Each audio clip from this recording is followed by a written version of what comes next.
వినిపిస్తుంది మేడం, వినిపిస్తుంది. Okay.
So good morning, students. So last class we had discussed string algorithms and TRAM algorithms. Morning class we had discussed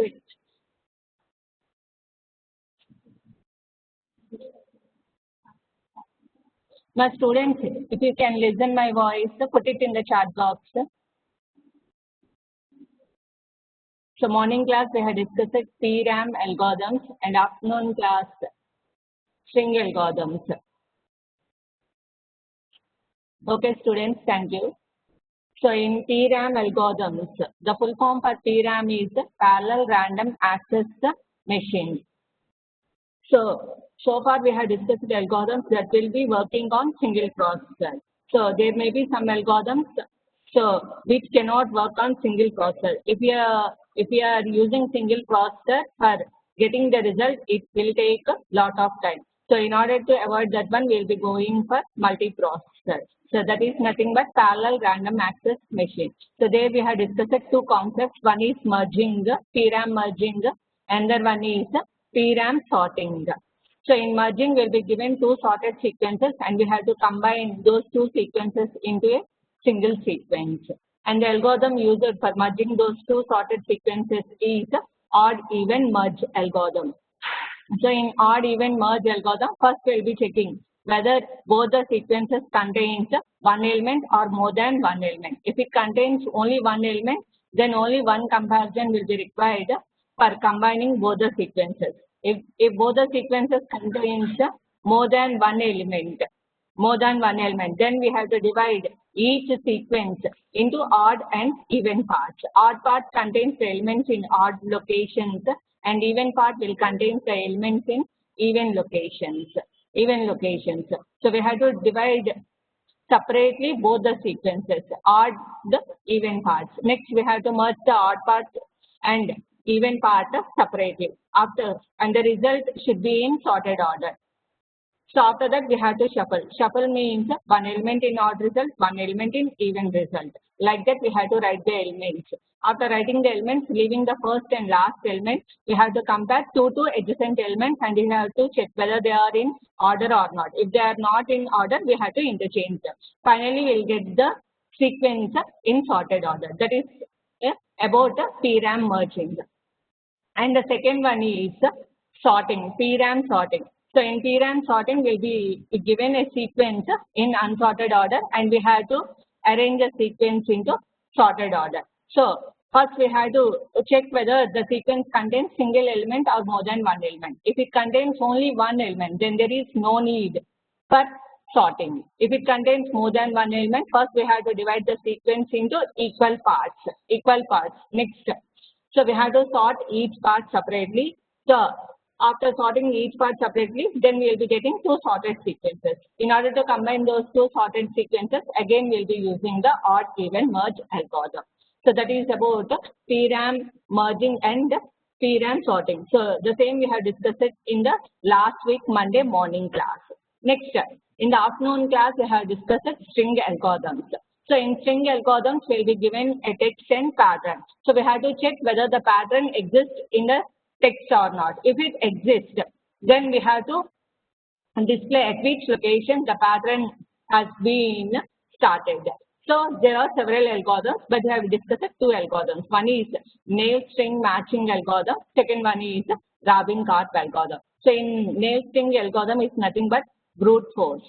So it will check for each possibility of the substring and it checks with the characters in the pattern whether it is matching or not. If it is matching, then we'll be displaying the location. Otherwise, we'll go for the next possibility like that. For each and every possibility, we'll be checking.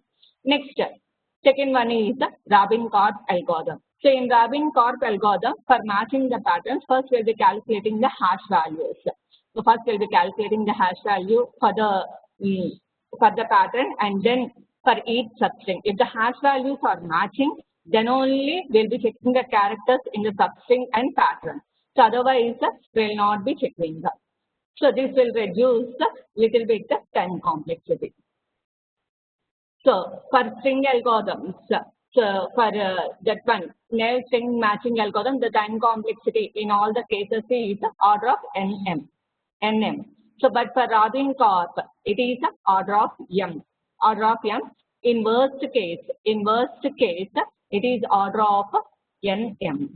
So when it will worst case occurs for Rabin-Karp algorithm means, so if more hash values are matching, but the characters in the substring and pattern are not matching, in that case we'll be calling that situation as a spurious state. If more number of spurious states occurs, then it will fall under worst case and the time complexity is order of nm. Now, today in this class, we'll be discussing about NP-hard and NP-complete problems. So this one is the last concept in our course. So in this concept, we'll be studying the first basic concept. That means all introduction about what is P, what is NP, what is NP-hard, and what is NP-complete, like that. So after that, we'll be discussing the one theorem is the Cook's theorem, that one. So last, finally, we'll be discussing the NP-hard graph problems. Which problems come under the NP-hard? So first concept in this one, in this topic is NP-hard and NP-complete is basic concepts. Basic concepts. So normally we have discussed the time complexities of algorithms. So the time complexities of algorithms fall into two groups. First group consists of algorithms whose solutions are bounded by polynomial time. That means we can solve those problems within the polynomial time. Example is binary search. You know, all of you know very familiar with the time complexity of binary search. It is the log n. Sorting. So if you take heap sort, merge sort, or quick sort, it is n log n. If you go for bubble sort, insertion sort, selection sort, it is order of n square. Matrix multiplication. If you take only matrix multiplication, it is order of n cube. But Strasson's matrix multiplication, it is order of n power 2.81. If you take matrix addition, order of n square, like that. So anything n power something is nothing but the polynomial time. So first group consists of problems whose solutions can be solved within the polynomial time. Next, second group contains problems whose solutions can be done within non-polynomial time. So example is traveling salesperson problem. So the time complexity for traveling salesperson problem is order of n square into 2 power n. Knapsack problem. Time complexity is order of 2 power n by 2. If we take towers of Hanoi, so it is order of 2 power n. Constant power something is nothing but a non-polynomial time. So I think you have understood. Polynomial means n power something, or n into log n, or log n something. So non-polynomial means constant power something. So time complexity will contain constant power something. So first group consists of problems whose solutions can be solved within the polynomial time, and second group contains problems whose solutions can be solved within non-polynomial time. So in NP-hard and NP-complete problems, we'll be discussing about non-polynomial time algorithms, non-polynomial time algorithms. So there are two classes of non-polynomial time problems. Two classes of non-polynomial time problems. One is NP-complete. Second one is NP-hard. NP-hard. So an NP-complete problem has the property that it can be solved in polynomial time if all other NP-complete problems can be solved in polynomial time. So if one NP-complete problem can be solved in polynomial time means, so all other NP-complete problems can be solved in polynomial time. So next class of non-polynomial time problems is NP-hard. NP-hard. So an NP-hard problem has the property that, so if it can be solved in polynomial time, then all NP-complete problems can be solved in polynomial time. So NP-hard problem has the property that if it can be solved in polynomial time, then all NP-complete problems can be solved in polynomial time. But if you see for NP-complete, so NP-complete problems has the property that if it can be solved in polynomial time, then all other NP-complete problems can be solved in polynomial time. So that's why we'll be saying all NP-complete problems are NP-hard. But vice versa is not true. Only few hard problems are NP-complete. So Y means, so after discussing the definitions for P, NP, NP-hard, and if you see the relationship, then you'll clearly understood. So why all NP-complete problems are NP-hard, and why few NP-hard problems are NP-complete.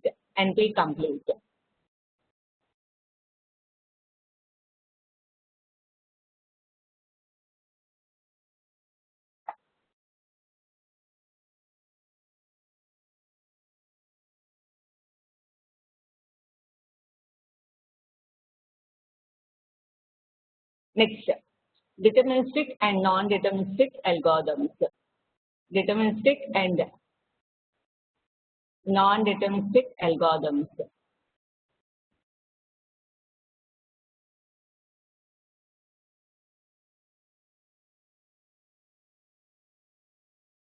Non-deterministic algorithms.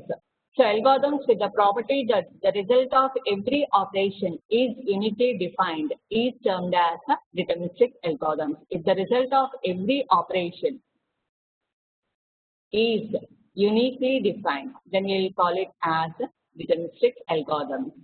So when the result is not uniquely defined, but it is limited to a set of possibilities, then we will be calling it as non-deterministic. So when the result of every operation is uniquely defined, then we will be calling it as a deterministic algorithm. But if it is not uniquely defined, but it is limited to a set of possibilities, then we will be calling it as non-deterministic algorithms. So in order to specify non-deterministic algorithms, we'll be using three functions or statements. One is choice.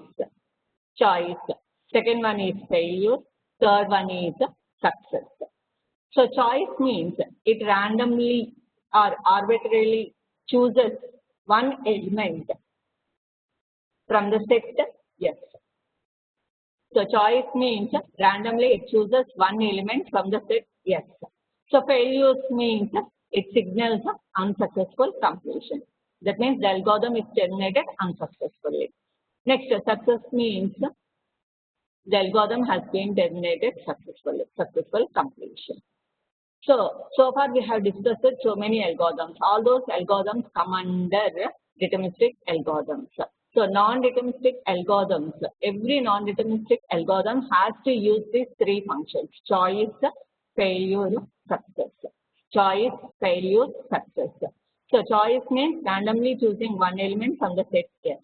Failures means it signals unsuccessful completion. Success means successful completion. So now we'll see one example. then you will understand what is the difference between deterministic and non-deterministic algorithm.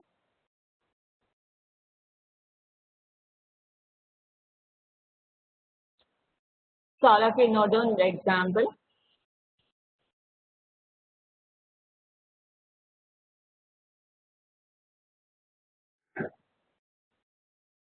Example.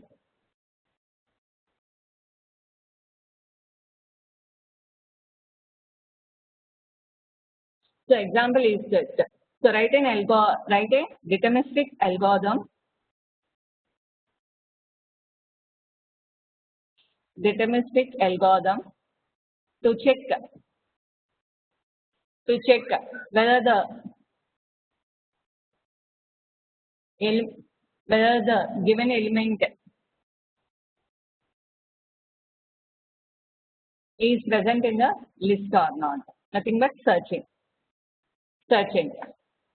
So here I will write algorithm for linear search. You already know how to search whether the element is present in the array or not using linear search. So algorithm. So I'm writing the algorithm name as L search. Arguments is a comma n comma x, where a indicates the array, n indicates the size of the array, and x indicates the search element.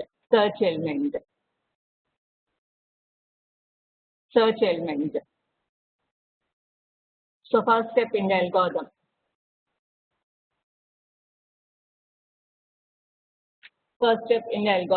So I'm writing the for loop. So for I equal to 1 to n, do. So here we'll be checking element by element. If a of I equal to x, so here for comparison we'll be using single equal to only in algorithm. If a of I equal to x, then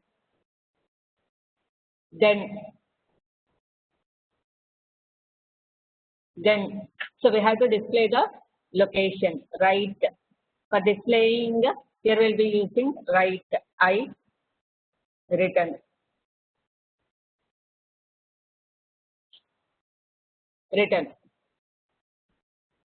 So if the element is not present in the array,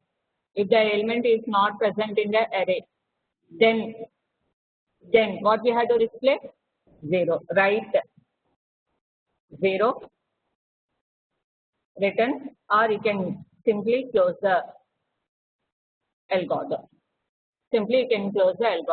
For example, if the elements are like this, 5, 10, 12, some 4,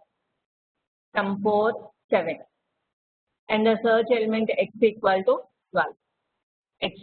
12. So array index starts from 1. So first I value will be 1. We'll be matching 5 with 12. It's not equal. Next I value will be incremented. Next 10 will be compared with 12. So it is also not equal. Again I value will be incremented. 12. So 12 equal to 12. Condition is true. So it will write I means it will display the location is 3 and it will return. Suppose if x value is not 12. Suppose if x value is some 3.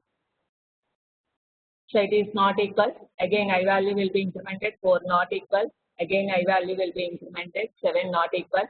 So now I value will become 6. The first condition fails. So it will come out of the loop. It will display 0 and 6. So this is nothing but the deterministic algorithms. So now, so for the same example, so we'll write a non-deterministic algorithm. For the same example, we'll be writing the non-deterministic algorithm.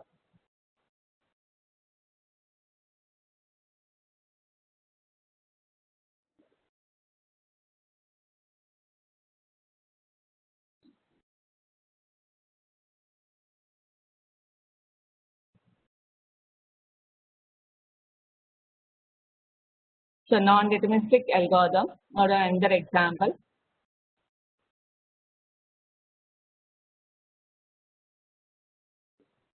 Non-deterministic algorithm to check whether the element is present in a list or not. So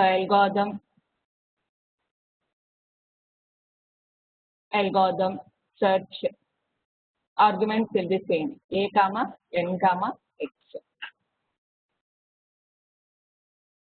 a comma n comma x. So a indicates the array, n is the size of the array, and x is the search element. For non-deterministic algorithm, we have to use the three statements or three functions. One is choice, second one is failure, third one is success. We have to use these three functions. These three. So first one will be using choice for getting the index of the array. J equal to choice of 1,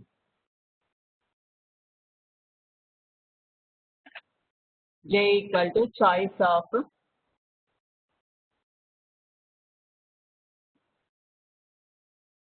1 comma n.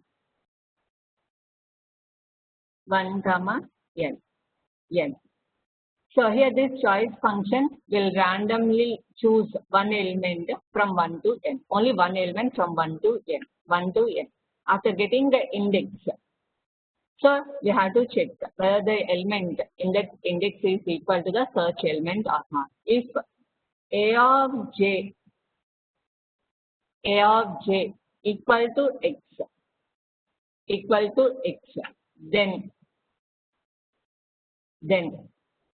so write j, so the element is found and the algorithm will be terminated successfully. So success.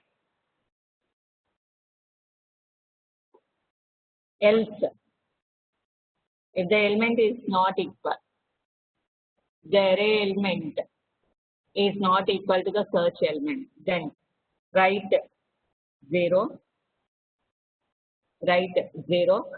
So the algorithm will be terminated unsuccessfully. Failure.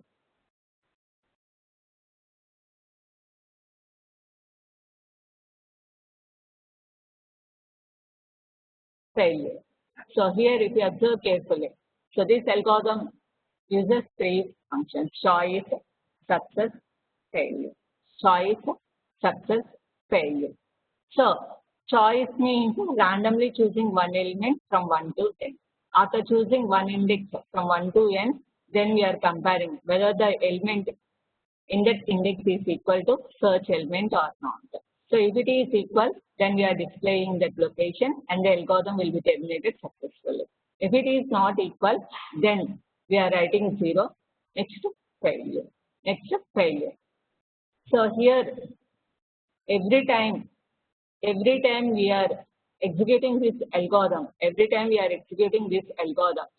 so the algorithm may terminate successfully or may not terminate successfully. So sometimes it may terminate successfully, sometimes it may terminate failure.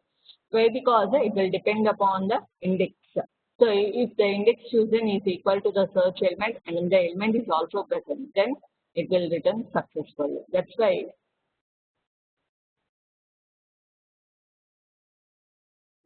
here if you see here, when so here the outcome is not uniquely defined, but is limited to a specific set of possibilities. So for non-deterministic algorithm, the outcome is not uniquely defined, but it is limited to a specific set of possibilities.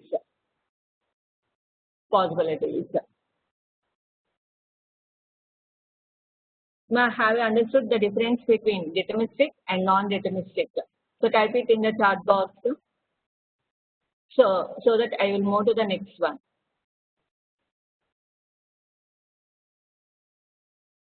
So deterministic means normal algorithm will be writing. The non-deterministic means you have to use these three functions: choice, success, failure. Choice, success, failure.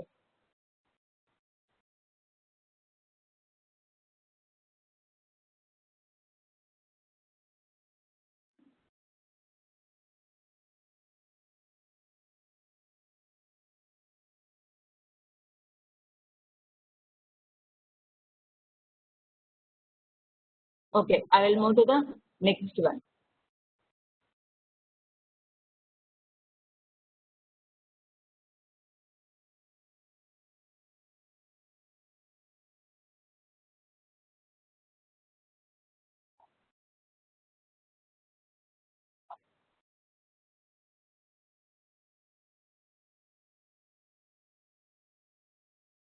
Next definitions. Decision problem. Decision problem.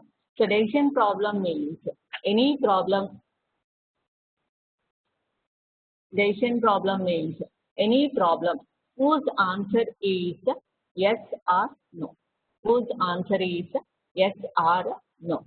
Then we'll call that problem as decision problem. Decision problem. So example is M coloring problem. That means we'll be given a graph and we have to color all the vertices in the graph using M colors. If it is possible, then the answer will be yes. Otherwise, the answer will be no. Another example is Hamiltonian cycle. So there also graph will be given and we have to check whether the graph contains cycle or not. If the graph contains cycle, then we'll be calling it, then the answer will be yes. Otherwise, the answer will be no. No. Next, decision algorithm. So any algorithm designed for a decision problem is termed as a decision algorithm. So the algorithm designed for a decision problem is termed as a decision algorithm. Decision algorithm. Next definition is optimization problem. Optimization problem means so finding the best solution among all possible solutions is known as optimization problem. Simple definition is finding the best solution out of all possible solutions is known as optimization problem. Yeah. Here, whatever the definition given is also same. Any problem that involves the identification of an optimal values of a given cost function. That is, that optimal values can be either minimum or maximum. It will depend upon the problem. That is known as the optimization problem. And example for optimization problems are minimum cost spanning trees. There, the spanning tree should contain the minimum value. So there we'll be taking the minimum one. Next, knapsack problem. So knapsack will be finding the maximum profit. There we have to find the maximum profit. Next, job sequencing with deadlines. Job sequencing with deadlines. Single source, shortest path, etc. All these come under optimization problems. Next, optimization algorithm means so an algorithm designed for optimization problem is known as optimization algorithm. Or optimization algorithm is used to solve the optimization problem. Anything. So I think what is decision problem, what is optimization problem, we have clearly understood. Decision problem means nothing but so whose solution is either yes or no. Decision problem means whose solution is either yes or no. Example is M coloring problem, Hamiltonian cycles, like that. Optimization means finding the best solution among all the possibilities. So examples are minimum cost spanning tree, knapsack problem, job sequencing, single source shortest path problems, etc.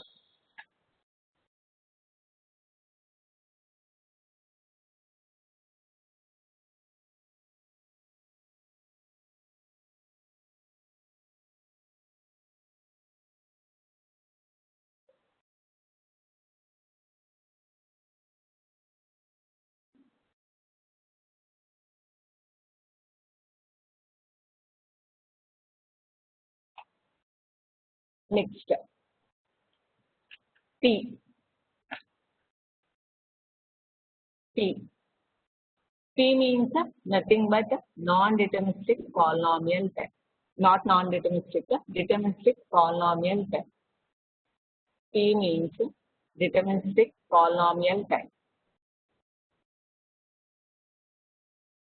Full form for P is deterministic polynomial type.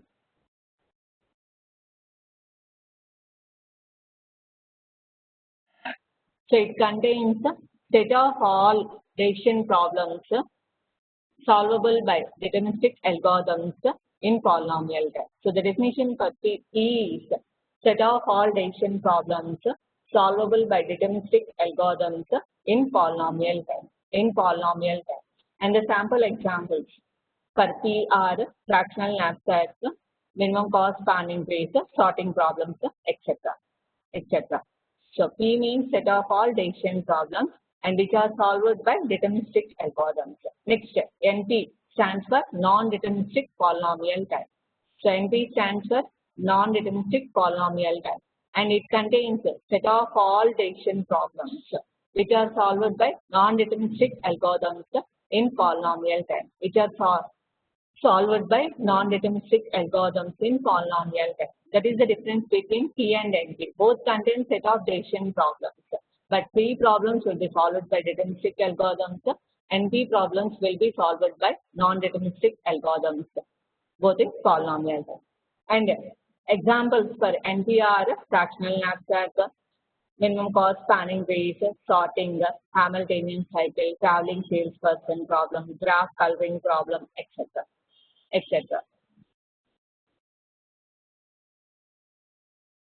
So one student asked doubt, what is the example for decision algorithm? So if you take M coloring algorithm, that means graph coloring algorithm, there is nothing but example for decision algorithm. Or if you take Hamiltonian cycle algorithm, that is the example for decision algorithm. So whatever the algorithm designed for decision problem is will be the decision algorithm. Whatever the algorithm designed for decision problem is nothing but the decision algorithm. So any doubts between P and NP, Amma? So type it in the chat box. P and P.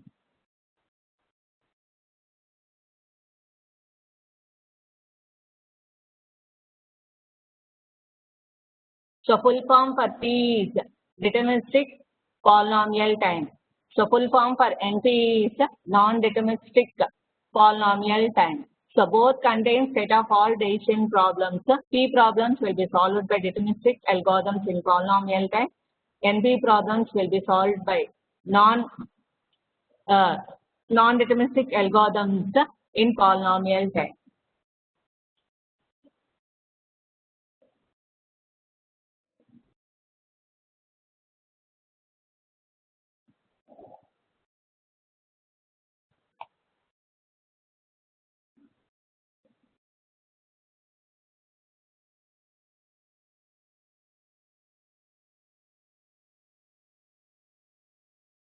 One student written.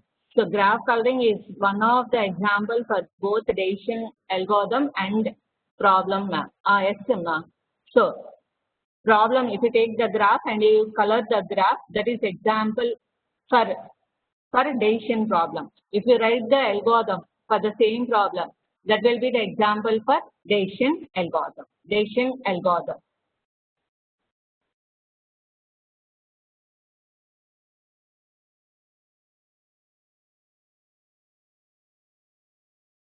So next, I'll move to the next one.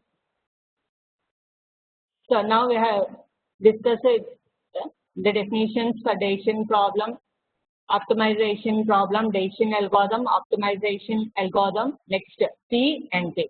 Next, before going to NP hard. So first we need to discuss about satisfiability. So satisfiability is nothing but, so we'll be taking one formula and we have to prove that formula to be true. We have to prove that formula to be true. I'll give one example. For formula, f equal to x1 or x2 within one bracket and the symbol, next x1 bar or x2 bar. This is in another bracket. This is one formula. I will take another example in opposite one. x1 and x2 in one bracket, next or x1 bar and x2 bar in another bracket. x1 bar and x2 bar in one bracket. x1 and x2 in another bracket. So both will be combined by using the or symbol. So we'll be taking one formula and by assigning truth values to some variables, not all the variables, only few variables, and we have to show that the formula is true. That is nothing but satisfiability problem. So satisfiability problem is very simple. We'll be taking one formula and we have to prove that the formula is true by assigning some truth values to the variables in the formula. So before checking whether the formula evaluates to true or not, first we'll be seeing how to construct the formula. So let x1, x2, so on up to xn denotes the Boolean variables. So for Boolean variables, what are the values? True, false. And let xi bar denotes the negation of xi. So literal means it can be either variable or its negation. That means it can be either xi or xi dash. Literal means it can be either variable or its negation. That means it can be either xi or xi bar. So a formula in the prepositional calculus is an expression. So formula in the prepositional calculus is an expression that can be constructed using literals and operators such as and or. R symbol is nothing but V, capital V, and is inverse V.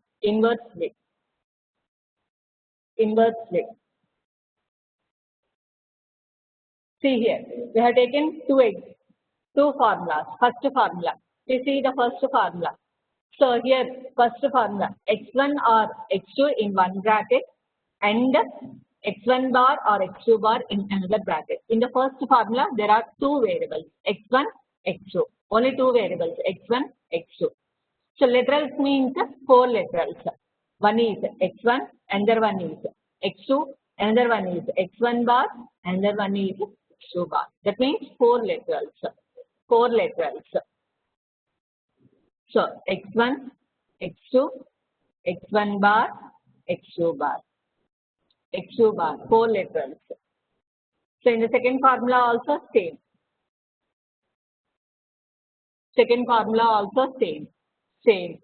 So both the formulas contains two variables, that is x1 and x2.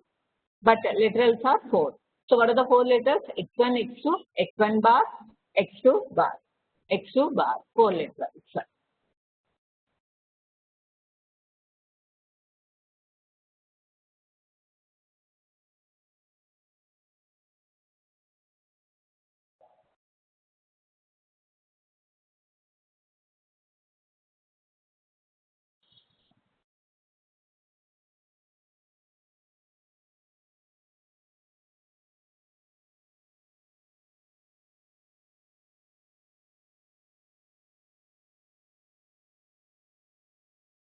Next. So a formula is in conjunctive normal form. Shortcut is CNF. If and only if it is represented as NCA. That means so first bracket. So this one, first bracket x1 or x2. This is one class, and x1 bar or x2 bar. This is another class. In between the classes, the symbol used is and. Then then we'll say that the formula is in conjective normal form. And if you see the classes, so that each class contains literals. In between the literals, the symbol used is R symbol. R symbol. If you take the first example, so first class x1 or x2. x1 is one literal, x2 is another literal. In between the literals, the symbol used is R. In between the literals, the symbol used is R. So this is another one. This is another one. So here x1 bar or x2 bar. So x1 bar is one literal, x2 bar is another literal. So in between the literals, the symbol used is R. R. So therefore the first formula is in CNF. The first formula is in CNF. So each bracket is nothing but one class. Each bracket is nothing but one class. Next, a formula is in disjunctive normal form. Disjunctive normal form. If and only if it is represented as RCI. That means in between the classes, the symbol used is R, and in each class, the literals will be represented by using the N symbol. That is nothing but the second formula. You see here, second formula also contains two classes. In between the two classes, the symbol used is R, and in between the literals, the symbol used is N. So DNF is exactly opposite to CNF. So conjunctive normal form is opposite to DNF, and DNF is exactly opposite to CNF.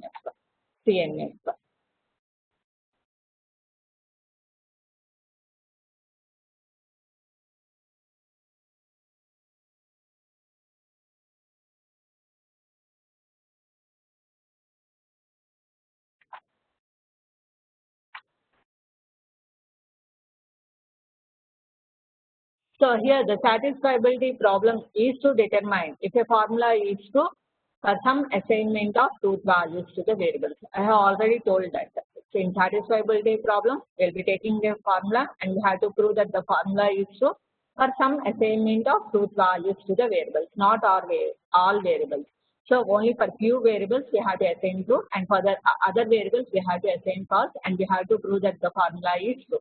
And CNF satisfiability is the satisfiability problem for CNF formulas. That is nothing but, so we'll be taking the CNF formula. That means the formula will be in CNF, and we have to prove that the formula is true.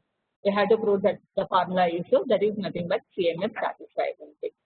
So in order to get a clear picture, so we'll take one example. We'll be taking one example.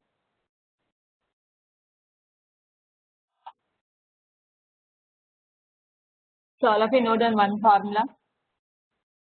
F equal to x1 or x2 and x1 bar or x2 bar. So here the formula contains two classes. C1, first bracket is one class, second bracket is another class. We have to prove this entire formula to be true. True. So now, how many variables are there? Type it in the chat box. How many variables are there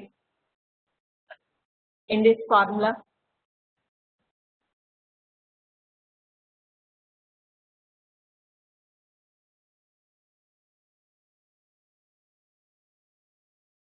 Literals are for true. So literals are for two variables. One is x1, another one is x2. Two variables. So here we will be taking true values only for some variables, not all the variables. That means here two variables are there. We will be taking true for one variable, and for the other variable we will be taking false. Any one.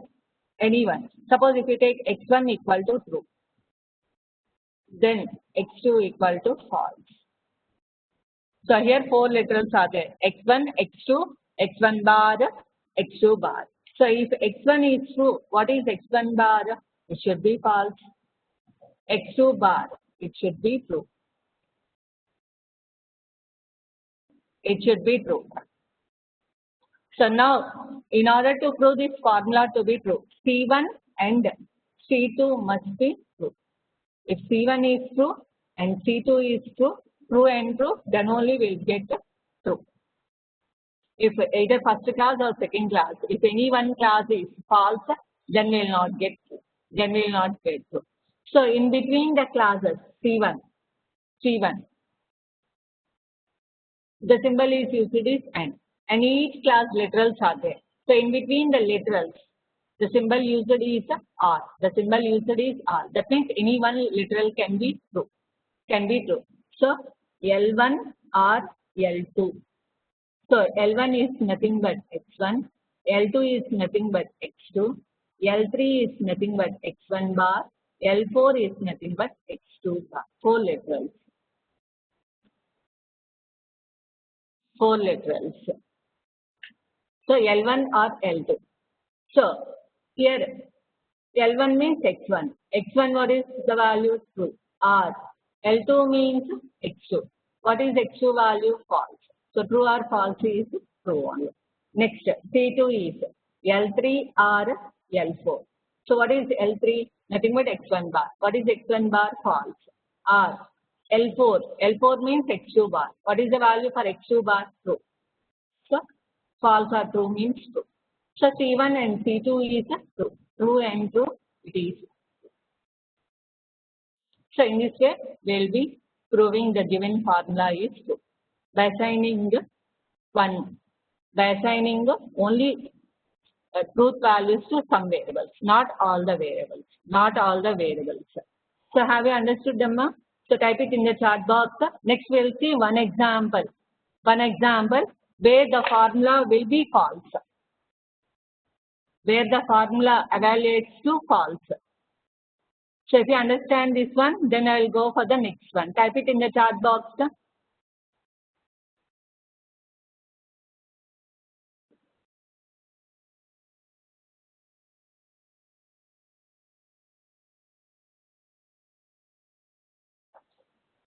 So okay, Amma. So I will move to the next example.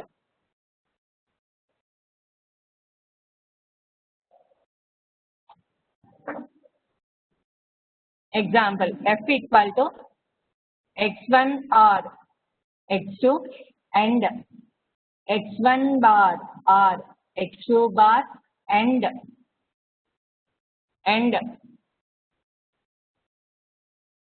x1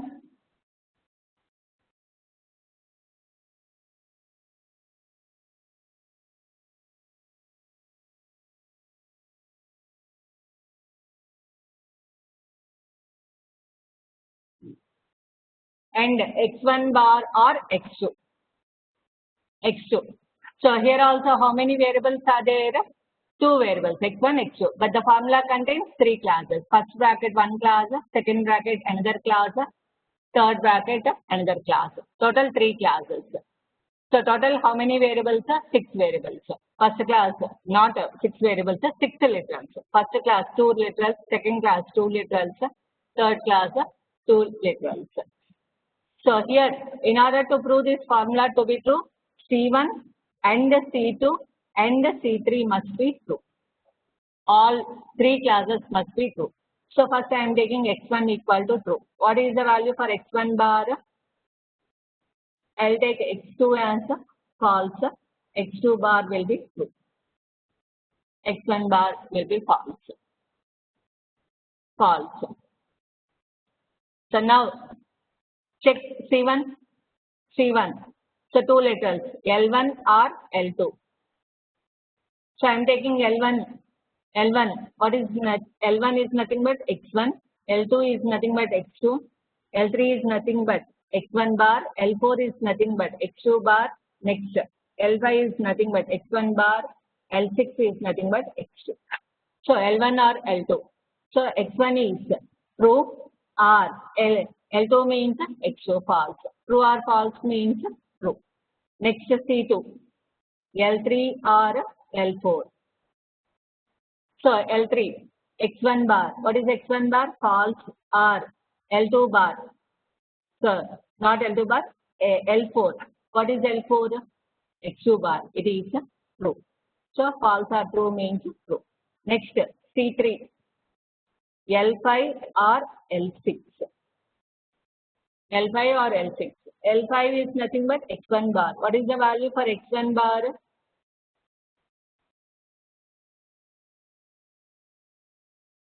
X1 bar. It is false.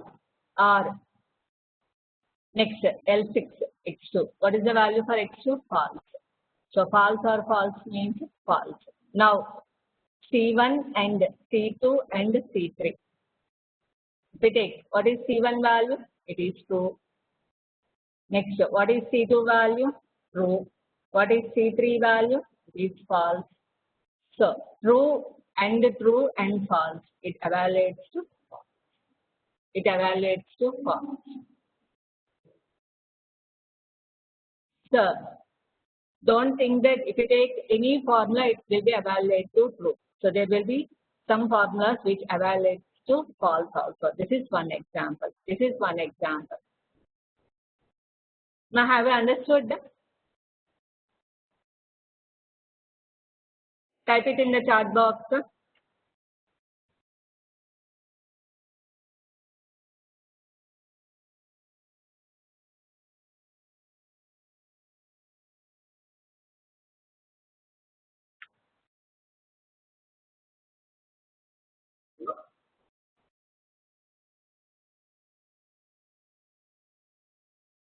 Okay.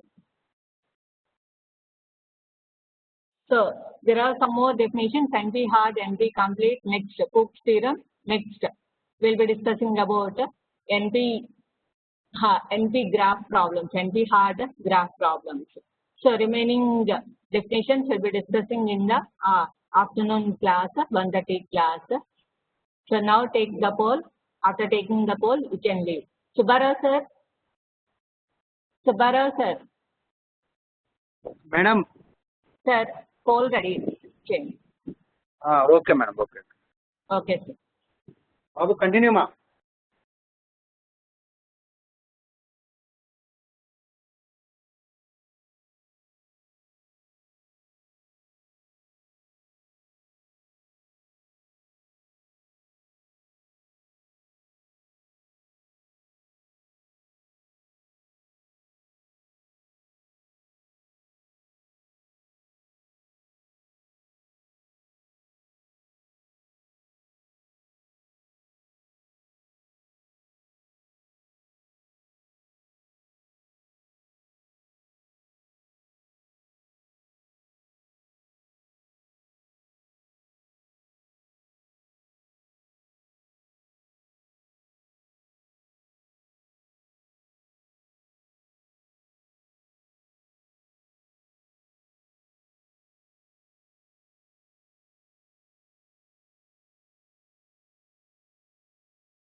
Madam, sir, phone.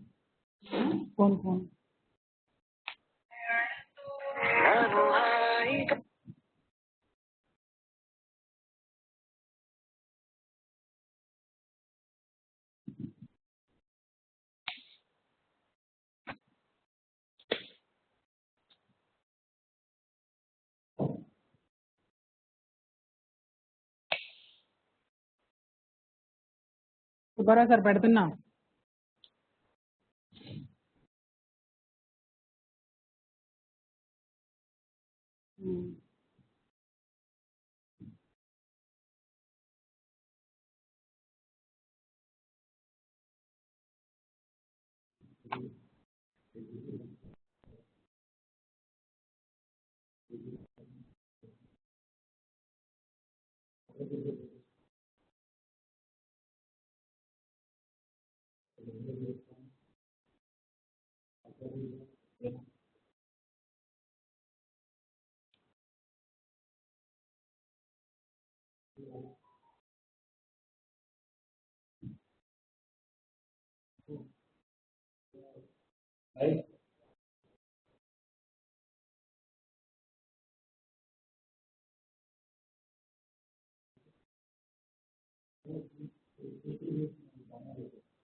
Sir చెప్పండి.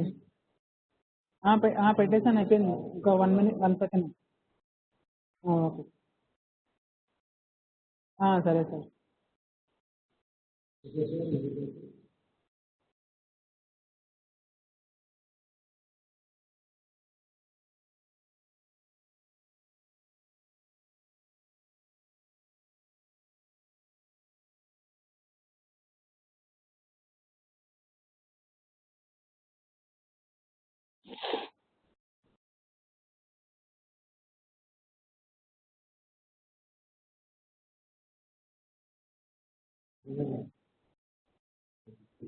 అయిపోయింది. Okay.